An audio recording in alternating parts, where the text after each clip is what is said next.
जी। तो unique students sigma boys बोले तो वो कह रहे थे, अच्छा सर, वो मेरी पिछली वीडियो पे उन्होंने कमेंट किया है, सर आप सही कहते हैं, जिनकी नींद पूरी नहीं ना, ये बहुत ज़्यादा डिस्टर्बिंग है, बड़ा प्रॉब्लमेटिक सीन है।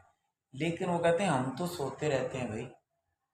सर इसलिए हमारी जो नींद है वो तो हमारा तसल्ली से सोते हैं भाई, 10-10 12-12 घंटे।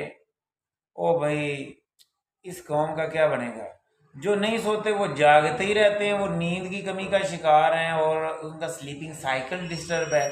और जो सोते हैं सोए ही रहते हैं, ये क्या चल रहा है भाई? बैलेंस ही नहीं लाइफ में। एक बात याद रखें, ज्यादा सोने वाले और ज्यादा खाने वाले, क्या बोलूं लफ्ज साहब, बेकार तरीन लोग। Wish you best of luck. आप कौन सी कैटेगरी में, कमेंट कीजिएगा। और ज़्यादा सोने वाले हैं फिर भी बचें, कम सोने वाले में फिर भी बचें, बैलेंस रखें 6 से 8 घंटे के दरमियान में, जहाँ भी आपका स्लीप साइकिल है। Wish you best of luck. Comment करके बताइए।